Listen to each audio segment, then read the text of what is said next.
मानव धर्म का दूसरा धर्म है क्षमा।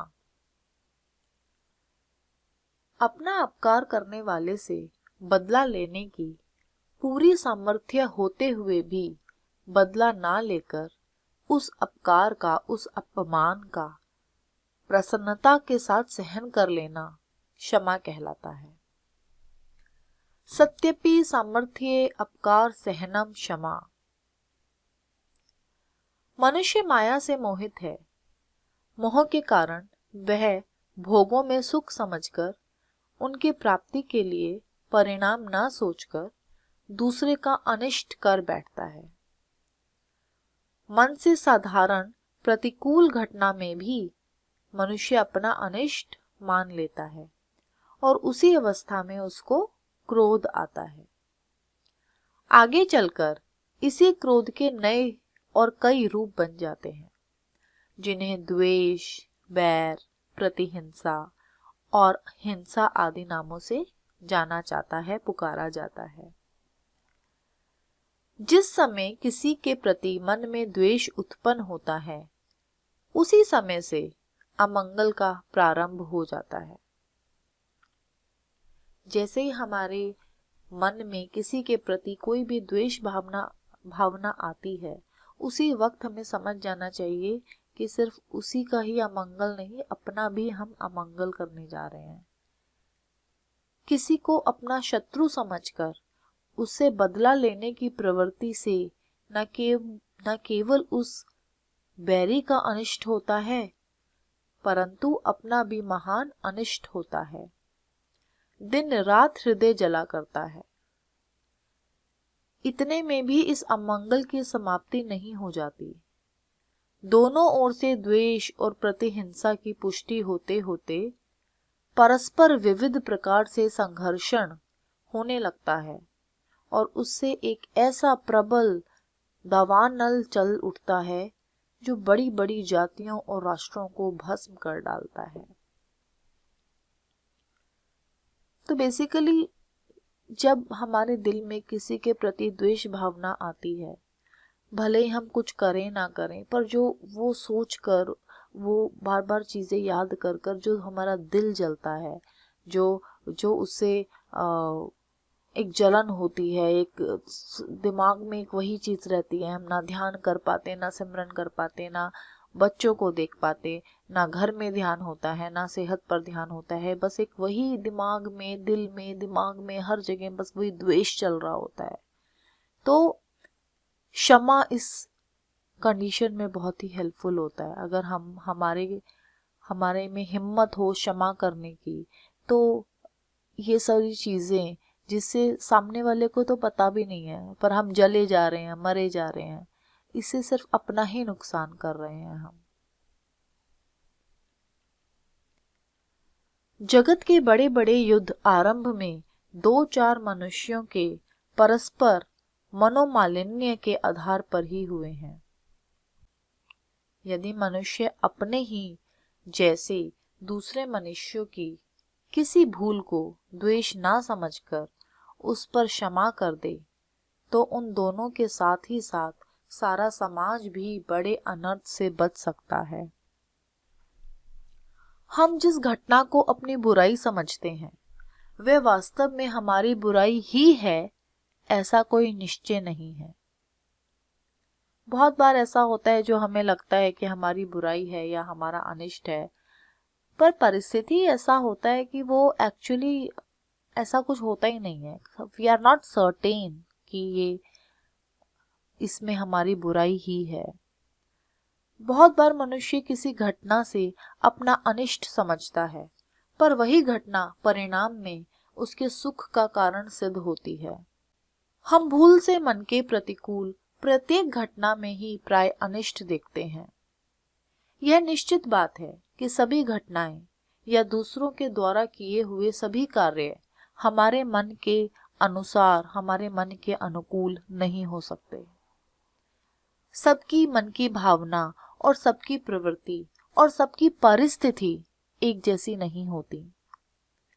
कभी कभी तो एक दूसरे की सर्वथा विपरीत परिस्थिति रहती है। हमें किसी दूसरे के एक कार्य में अपना अनिष्ट दिख पड़ता है या कहीं कहीं पर उससे हमारे स्वार्थ में कुछ बाधा पहुंची दिखाई देती है, परंतु इससे ये कभी भी सिद्ध नहीं होता कि उस मनुष्य ने वास्तव में जानबूझकर हमारे स्वार्थ में हानि पहुंचाने के लिए वह काम किया है। फॉर एग्जाम्पल, व्यापारी जगत में हमें बहुत बार ऐसा अनुभव होता है, दो व्यापारियों के पास एक तरह का माल है, एक तरह का सामान है जो उन्हें बेचना है। एक व्यापारी समझता है कि इस माल की तो बड़ी तेजी से बिकेगा, इसे वह अपना माल केवल कम दामों में बेचना बंद ही नहीं करता, परंतु बहुत तेजी से आशा से बाजार से वैसा माल और भी खरीद लेता है। उसको लगता है कि ये तो इसकी तो बहुत डिमांड है, बहुत आसानी से बिकेगा, तो उस माल को कम दामों में नहीं बेचता, उसको महंगा भी कर देता है और बाजार में वैसा और भी सामान सारा खरीद लेता है। और दूसरी तरफ दूसरे व्यापारी की समझ में किसी कारणवश उस वस्तु की बड़ी मंदी जचती है। दूसरी तरफ उसे लगता है व्यापारी को उसी माल का कि ये ज्यादा नहीं बिकेगा, या हो सकता है उसको पैसों की जरूरत हो, या हो सकता है उसकी कोई परिस्थिति ऐसी हो जिसके कारणवश वो अपने माल का भाव घटाकर तुरंत बेच देता है। उसका उद्देश्य अपना माल बेचना होता है, ना कि तेजी वाले व्यापारी का अनिष्ट करना या उसका कुछ गलत करना। परंतु उसका यह कार्य तेजी वाले व्यापारी के मन के और स्वार्थ के प्रतिकूल होता है, क्योंकि उसके मन में यह नहीं था कि वो बेच दे, कम दामों पे बेचे।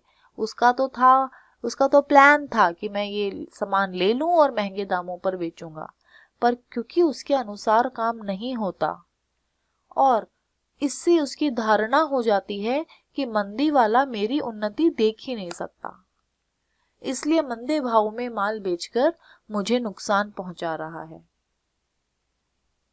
यह भावना जो पुष्ट होती है, वैसे वैसे मंदी वाले व्यापारी को जानबूझकर नुकसान पहुंचाने की चेष्टा भी करने लगता है। जब मंदी वाले व्यापारी को इस बात का पता लगता है, तब उसके मन में भी द्वेष उत्पन्न हो जाता है। उसे लगता है कि अच्छा वो ऐसा कर रहा है, अच्छा अब देख मैं भी ऐसा करता हूं, और वो भी खुल्लम खुल्ला तेजी वाले की अनिष्ट कामना करने लगता है। द्वेष बदमूल हो जाता है। दोनों तरफ से ऐसी कार्यवाहियां होने लगती हैं जिससे दोनों की आर्थिक हानि होती है और परस्पर में सदा के लिए बैर बंध जाता है। काम करने की बजाय एक दूसरे को के अनिष्ट में लग जाते हैं। सारा समय तो अनिष्ट सोचने और करने में निकल जाता है, काम कब करेंगे। जो जीवन भर दोनों को कष्ट देता है। एक दूसरे के बंधु बांधव और सगे संबंधी भी परस्पर एक दूसरे को बैरी समझने लगते हैं, क्योंकि वो मेरा रिश्तेदार है और वो उसका बैरी है, दुश्मन है, तो वो मेरा भी दुश्मन है। भाईचारा हम निभाने लग जाते हैं। परिणाम यह होता है, द्वेष की विष बेली चारों ओर फैलकर सारे समाज पर छा जाती है और प्राय सबके जीवन को अशांत और दुखी कर डालती है। कलकत्ते और बंबई सरीखे बड़े व्यापारी नगरों में रहने वाले व्यापारियों को इसका बड़ा अनुभव है। और ये तो केवल एक उदाहरण है। केवल व्यापारी जगत में ही नहीं ऐसा होता, परंतु साहित्य, विज्ञान, धर्म, संप्रदाय, सेवक, नेता, जाति, राष्ट्र आदि सभी में परस्पर गैर समझ से इस प्रकार का अनर्थ हुआ करता है। जो शक्ति जगत की भलाई में खर्च होनी चाहिए, वही शक्ति एक दूसरे के विनाश के लिए खर्च की जाती है। इससे यह तो सिद्ध हो गया है कि हमें जिस मनुष्य के जिस कार्य से कुछ हानि पहुंचती है, उसने वह काम जानबूझकर ही नहीं हमें हानि पहुंचाने के लिए किया हो। सभी जगह ऐसी बात नहीं होती। हमारी भ्रांति होती है, धारणा होती है कि उसके इस कार्य को इस रूप में दिखा देती है, परिणत कर देती है कि इसने हमारे अनिष्ट के लिए ही ऐसा किया है। दूसरे के द्वारा अपना कोई अनिष्ट होते देखकर सबसे पहले इस बात का विचार करना चाहिए कि वास्तव में इसमें हमारा कोई नुकसान है या नहीं। बहुत बार मनुष्य क्रोध या द्वेष के विकार में इस बात का स्वयं निर्णय नहीं कर सकता। ऐसी स्थिति में उसे चाहिए कि वह आसपास के किसी सत्पुरुष जिस पर आपकी श्रद्धा हो, ऐसे सत्पुरुष के पास जाकर उससे पूछें कि उस मनुष्य ने उस कार्य से वास्तव में मेरी कोई हानि है या नहीं, क्योंकि वो अनबायस्ड ओपिनियन देगा। हमें तो लग ही रहा है कि नहीं नहीं ये तो मेरे लिए ही कर रहा है, मेरा बुराई करना चाहता है इसीलिए ये ऐसा कर रहा है। पर अगर हम किसी तीसरे इंसान से जाकर पूछ लें कि भाई ऐसा हो रहा है, ऐसी कंडीशन है, ऐसी परिस्थिति है, तो वो ऐसा कर रहा है या नहीं, क्योंकि वो जो तीसरा बंदा है उसके मन में आपके जैसे भाव नहीं है, तो वो अनबायस्ड ओपिनियन देगा। तो हमें वो पूछनी चाहिए, समझनी चाहिए। हमेशा अपने दिल की और अपने मन की ही नहीं मान लेनी चाहिए।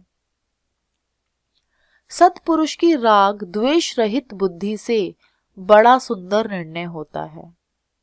यदि वह यह कह दे कि इसमें तुम्हारी कोई हानि नहीं, तब तो क्रोध करने का कोई कारण रह ही नहीं जाता। कदाचित उनके विवेक से भी यह साबित हो जाए कि उक्त कार्य से वास्तव में हमारी हानि होगी, तब उसका कारण ढूंढना चाहिए। बिना कारण के कोई काम नहीं होता, यह सिद्धांत है, ये रूल है। फिर उसने हमारा नुकसान क्यों किया? क्या हमने कभी उसको जानबूझकर नुकसान पहुंचाया था, या कभी उसके लिए अनिष्ट कामना की थी? यदि कभी ऐसा नहीं किया, तो क्या हमसे कभी कोई ऐसी भूल हुई थी जिससे उसको नुकसान पहुंचा हो? गलती से मेरी वजह से किसी को कुछ दुख पहुंचा हो, नुकसान पहुंचा हो? यदि कभी ऐसा हुआ है तो वह क्या बुरा करता है? क्या हमारा नुकसान करने वाले के लिए हमारे मन में कभी प्रतिहिंसा के भाव नहीं आते? यदि आते हैं तो हमें क्या अधिकार है कि हम अपने ही जैसे एक मनुष्य के हृदय में अपने ही सदस्य भावों को उदय होने पर उसका बुरा चाहें?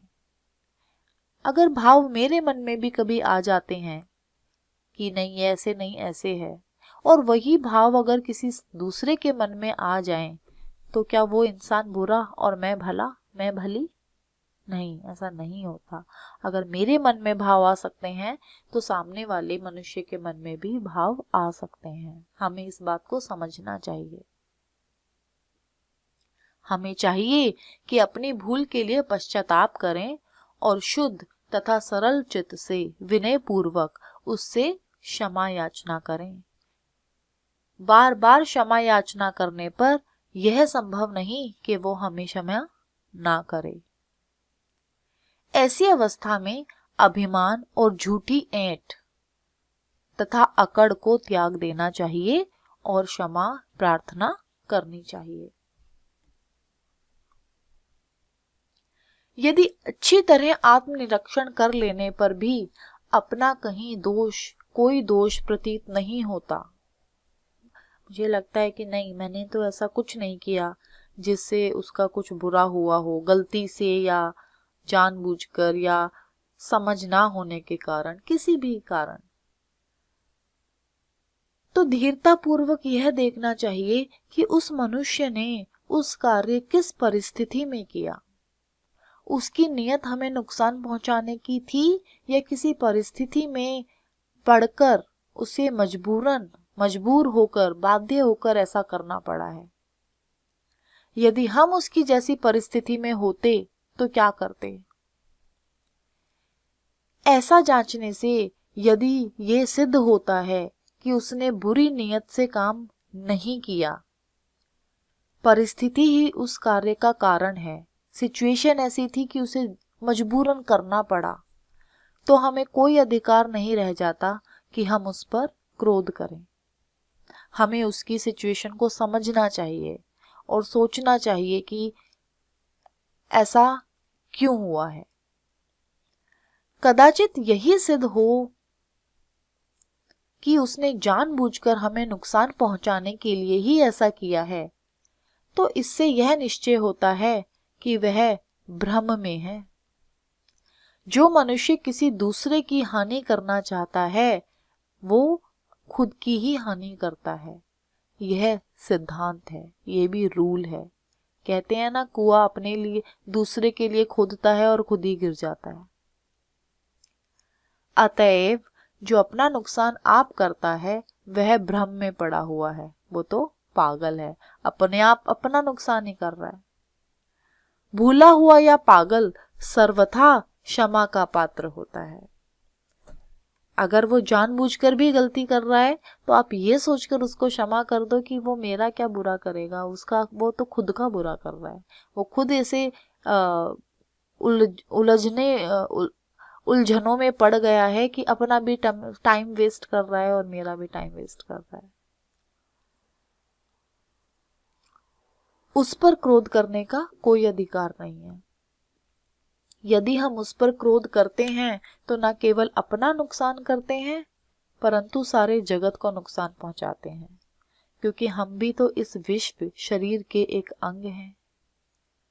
यदि एक अंग विष से दूषित हो जाता है तो सारे शरीर पर उसका प्रभाव पड़ता है और धीरे धीरे समस्त शरीर विष से आक्रांत हो जाता है।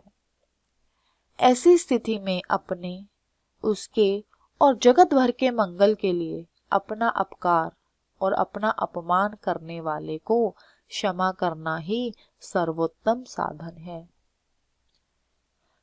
यदि मनुष्य समाज इस सिद्धांत को स्वीकार कर ले और इसके अनुसार वर्ताव करने लगे, इसके अनुसार चलने लगे, यदि परस्पर में लोग एक दूसरे के प्रति क्रोध या प्रतिहिंसा के भाव से काम लेने के पूर्व इस प्रकार से विचार कर लिया जाए तो जगत बड़े बड़े अनर्थों से बच सकता है। फिर ना तो जगत में शांति स्थापन के लिए अंतर्राष्ट्रीय महासम्मेलन का खिलवाड़ करने की आवश्यकता रहती है, ना ही निशस्त्रीकरण के दंभपूर्ण प्रस्तावों की। जननाशक शास्त्रों का और ध्वंसकारी जड़ विज्ञान का उपयोग आप से आप अपने आप ही कम हो जाता है। इस विवेचन से कोई इस भ्रम में ना पड़ जाए कि मैं कायरता को ही क्षमा कहता हूं या वीरता की आवश्यकता ही नहीं है। यह सदा स्मरण रखना चाहिए कि क्षमा बलवानों और वीरों का ही धर्म है, कमजोर और कापुरुषों का नहीं। जो जरा सा शब्द सुनते ही कांप उठते हैं, एक घूंसे या लाठी के भय से भागकर घरों में घुस जाते हैं या स्त्रियों का स्वांग सजकर भाग निकलते हैं, वे बेचारे क्या क्षमा कर सकते हैं। उनका हृदय तो सदा ही अनुताप की आग से जला करता है। ऐसे लोग क्षमा का मर्म कदापि नहीं समझते। क्षमा वही कर सकता है जो बल वीर्य संपन्न है और जो अपराधी को दंड देने में सर्वथा समर्थ है। दिल तो जलता है, मन ही मन शाप देते हैं, परंतु घर से बाहर निकलने का साहस नहीं। काम पड़ने पर सभाओं में कहा जाता है कि हमने क्षमा कर दिया, यह तो क्षमा का उपहास है।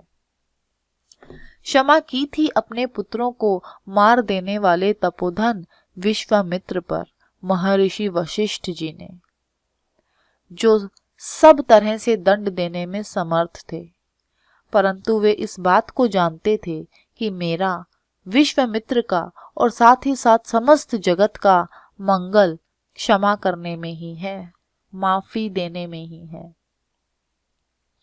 यदि वशिष्ठ महाराज कहीं विश्वामित्र से बदला लेना चाहते और दोनों ओर से अपने अपने तप का प्रयोग किया जाता तो ना मालूम जगत की क्या स्थिति होती। क्षमा में प्रतिहिंसा को कहीं स्थान नहीं रहता। जब तक हृदय के किसी भी कोने में प्रतिहिंसा का जरा सा भी अंकुर छिपा रहता है, तब तक क्षमा की पूर्ण प्रतिष्ठा नहीं होती। और जब तक क्षमा की पूर्ण प्रतिष्ठा नहीं होती, तब तक अनिष्ट की आशंका बनी रहती है।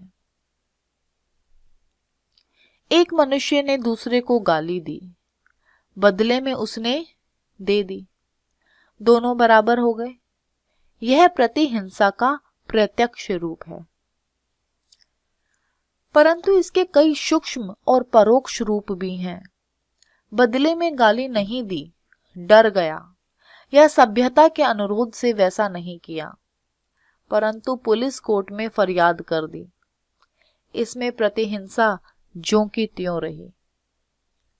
यद्यपि प्रतिहिंसा साधन का यह तरीका पहले से कहीं अच्छा है, इसमें भी डरकर पुलिस ने में जाने की अपेक्षा सभ्यता के लिहाज से जाना और भी उत्तम है। बदले में गाली भी नहीं दी, पुलिस में भी नहीं गया, परंतु उसके मुंह से सहसा ये उद्गार निकल गया कि गाली देता तो उसका मुंह गंदा होता है। परमात्मा तो सब देखते हैं, जो करेगा सो पाएगा। परमात्मा सबका न्याय करते हैं। गाली नहीं दी, कोर्ट नहीं गया, पर क्योंकि मन में थोड़ा तो गुस्सा था, थोड़ा तो वो था, तो उसने मुंह से सिर्फ ये कहा कि भाई जो गाली देता है उसका मुंह गंदा होता है। परमात्मा है जो सब देख रहा है और वही न्याय करेगा। इस उद्गार में भी भय और शील दोनों ही कारण हो सकते हैं। दंभ और अभिमान भी रह सकते हैं। यह भी प्रतिहिंसा साधन का एक तरीका है।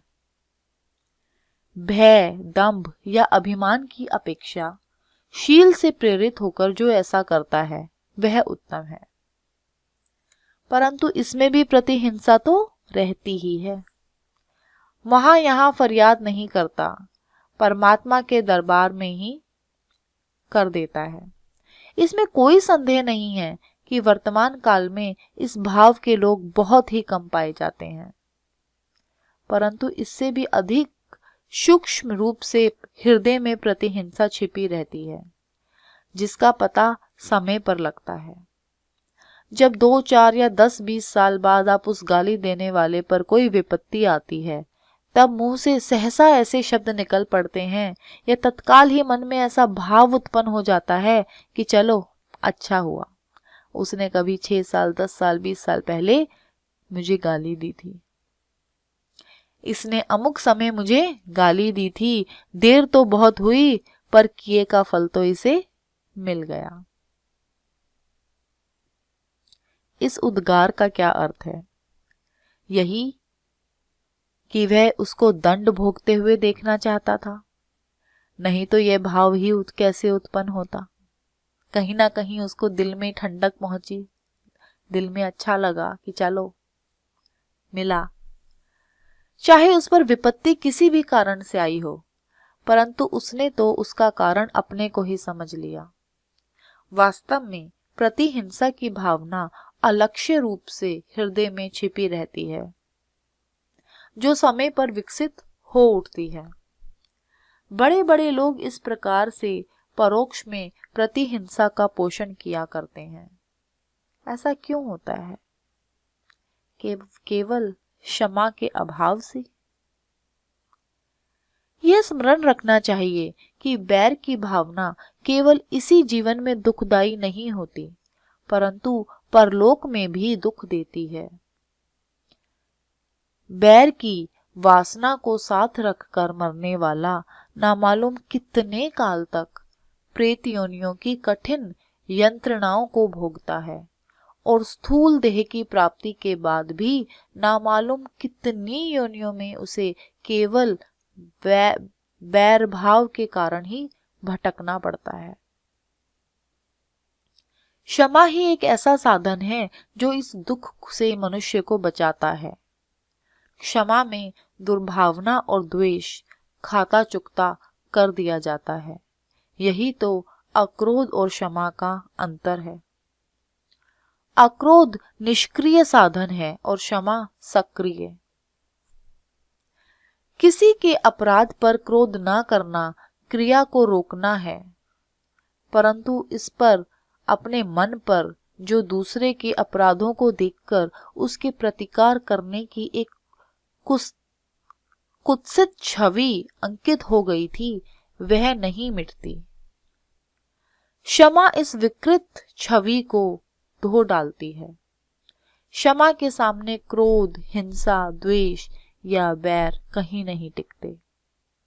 क्षमा ऐसी बढ़िया साबुन है जो हृदय की इन सारी कालिमाओं को और उसके मल को धोकर उसे सर्वथा स्वच्छ और निर्मल बना देती है। अक्रोध में क्रिया तो नहीं होती, परंतु मल रह जाता है, जो समय पर दुख भी पहुंचा सकता है। एक महाजन के एक दूसरे मनुष्य में 1000 रुपए पावने हैं। वह आदमी रुपए नहीं देता। महाजन ने अपनी सौजन्यता से या पता लगाकर यह जान लेने पर कि इसके पास रुपए नहीं हैं, उससे रुपयों का तकाजा करना छोड़ दिया। वह उससे कभी रुपए मांगता ही नहीं था, कभी उसे किसी प्रकार से तंग नहीं करता, परंतु खातों में रुपए उसके नाम ज्यों के त्यों लिखे हैं। महाजन अपने जीवन भर या जहां तक उसका अधिकार रहता है खुद ही उससे रुपए नहीं मांगता, परंतु खाते में नाम लिखे रहने के कारण उसके उत्तराधिकारी उस मनुष्य से रुपए मांग सकते हैं या उस पर नालिश करके रुपए वसूल कर सकते हैं। किंतु यदि महाजन अपने हाथों से उन 1000 रुपयों को बट्टे खाते लिखकर उसका खाता चुकता कर दे, तो फिर कोई भी कभी उससे रुपए नहीं मांग सकता। इसी प्रकार किसी के अपराध करने पर उस पर क्रोध न करना रुपए न मांगने के समान है, परंतु इससे उसका पिंड नहीं छूटता। पक्षांतर में पीछे से क्षमा कर देने पर ही वह अपराध से सर्वथा मुक्त हो जाता है। इसीलिए क्षमा सक्रिय साधन है और यही अक्रोध और क्षमा का भेद है। क्रोध ना करना और क्षमा कर देना, इन दोनों में यही फर्क है। हमने क्रोध तो नहीं किया, पर अंदर कहीं ना कहीं वो हमारे दिल में बैठा हुआ है, वो है अक्रोध। पर क्षमा है, अगर हमने क्षमा कर दिया तो वो दिल से भी साफ हो गया है। तो क्रोध ना करना और क्षमा कर देना में ये एक छोटा सा फर्क है। क्षमा करने वाले महात्मा केवल अपराध को सहन ही नहीं करते, परंतु अपराध की भलाई भी करते हैं, अपराधी की भलाई भी करते हैं। वे जानते हैं कि यह भूला हुआ है और भूले हुए को मार्ग बताना मार्ग जानने वालों का स्वाभाविक कर्तव्य है। वे ईश्वर से उसको सुबुद्धि प्रदान करने के लिए प्रार्थना करते हैं। भक्तराज काकभूषुंडी जी ने किसी पूर्व के मनुष्य जन्म में एक बार गुरु का अपमान किया था। यह स्मरण रखना चाहिए कि गुरुजनों का अपमान एक बड़ा अपराध है और गुरुजनों की सेवा एक बड़ा पुण्य कार्य है। गुरुजन के अपराधी को देवताओं से अभिशाप और उनके सेवक को आशीर्वाद प्राप्त होता है। अतएव भगवान शिव जी उनके द्वारा किए गए गुरु के अपमान को सहन नहीं कर सके। यद्यपि वे शिव जी के भक्त थे, परंतु गुरु अपमान की गुरुता का ख्याल रखकर भगवान शिव जी ने उन्हें कठोर शाप दे दिया। भगवान शिव जी ने कहा, यद्यपि तब गुरु के नहीं क्रोधा, अति कृपालचित सम्यक बोधा। तदपि साप सट देहु तो ही, नीति विरोध सोहाई न मोही। जो नहीं दंड करो खल तोरा, भ्रष्ट होई श्रुति मार्ग मोरा। जेसठ गुर सन इरिसा करही, रौरव नरक कोटि जुग परही। त्रिजग जोनी पुनि धरही शरीरा, अयुत जन्म भरी पावही पीरा। बैठे रहेसी अजगर इव पापी, सर्प होही खलमल मति व्यापी। महाबिटप कोटर महु जाई, रहु अधम आधम अधगति पाई। गुरु बड़े क्षमाशील थे, उन्हें जरा सा भी क्रोध नहीं था। अपने अपमान का तो उन्हें कोई ध्यान ही नहीं था, परंतु शिवजी के भयानक शाप को सुनकर उनका चित्त बड़ा संतप्त हुआ, बड़ा दुख हुआ, हृदय द्रवित हो गया, आंखों से आंसू बहने लगे। काकभूषुंडी जी ने श्री गरुड़ जी से अपने पूर्व जन्म की कथा सुनाते हुए कहा, हाहाकार किन्हीं गुर दारुण सुनि सिवता साप। कंपित मोहि बिलोकी अति उर उपजा परिताप।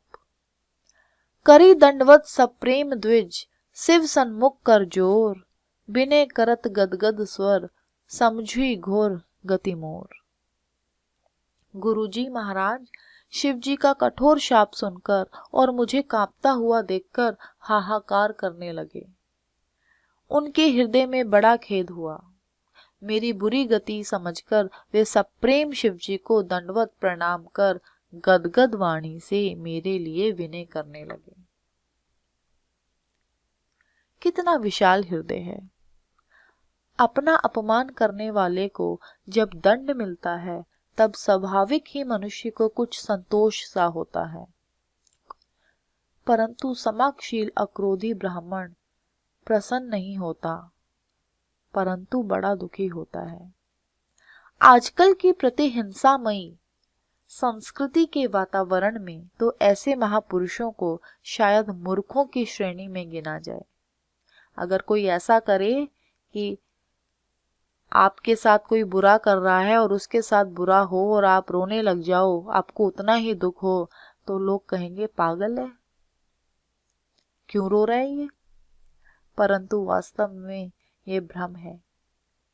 क्षमा सदा ही ऊंची है और ऊंची रहेगी। अवश्य ही उसका उपयोग उचित स्थान और समय पर ही होना चाहिए। दुर्बल चेता, अजितेंद्रिय, क्षीण बल और हीन वीर्य पापात्मा लोग क्षमा नहीं करते। जो लोग कमजोर होते हैं वो लोग क्षमा नहीं कर पाते। वे लोग क्षमा के नाम पर जो कुछ किया करते हैं वह या तो निरा ढोंग होता है या कायरता का निर्लज्जता का पूर्ण अभिनय। सिर्फ एक्टिंग करते हैं पर क्षमा नहीं करते, क्योंकि वो क्षमा करने में बहुत ही कमजोर हैं। परंतु इसे ये नहीं समझना चाहिए कि दुर्बल चेता लोग क्षमा का आदर्श ही छोड़ दें। सबको चाहिए कि बल, वीर्य और संयम की वृद्धि करते हुए क्षमा का आदर्श सदा सर्वदा अपने सामने रखें। एक समय महर्षि भृगु भगवान शिव और ब्रह्मा जी के समीप से होते हुए वैकुंठ में भगवान विष्णु के पास गए। भगवान उस समय श्री लक्ष्मी जी की गोद में मस्तक रखे लेट रहे थे। भृगु जी ने जाते ही भगवान के वक्ष स्थल पर जोर से लात मारी। भगवान उठे और भृगु जी के चरण पर लौटते हुए बोले, महाराज मेरी छाती बड़ी कठोर है, आपके अत्यंत कोमल चरणों में मेरी बड़ी चोट लगी होगी। भगवान मुझे क्षमा कीजिए, आपके चरण चिन्ह को मैं सदा आभूषण के समान हृदय में रखूंगा। भृगु जी तो भगवान विष्णु का यह व्यवहार देखकर दंग रह गए। भगवान चाहते तो भृगु जी को कड़े से कड़ा दंड दे सकते थे, परंतु उन्होंने मुनि के पद कमल पलटकर केवल भृगु जी के हृदय पर ही नहीं परंतु जगत के इतिहास पर एक ऐसी छाप लगा दी जो क्षमा को सर्वदा ऊंचा बनाए रखेगी। लोग समझते हैं कि क्षमा से उद्दंडता बढ़ जाती है, परंतु यह बात ठीक नहीं है। क्षमा का पूरा प्रयोग ही नहीं होता, प्रतिहिंसा की वृत्तियां नाश ही नहीं हो पाती। यदि कोई प्रतिहिंसा को सर्वथा त्याग कर अपने अपराधी के प्रति क्षमा करने लगे तो 2-4 बार के प्रयोग से ही वह खुद ही लज्जित होकर सदा के लिए दब जाएगा। क्षमा के बर्ताव से हृदय का उपकार और कृतज्ञता से भर जाना कोई बड़ी बात नहीं है। क्षमा के बल पर ही भारत के महर्षियों ने विश्व प्रेम का प्रचार किया था। इसी के बल पर वे अपना जीवन शांति और सुख के साथ बिता सकते थे।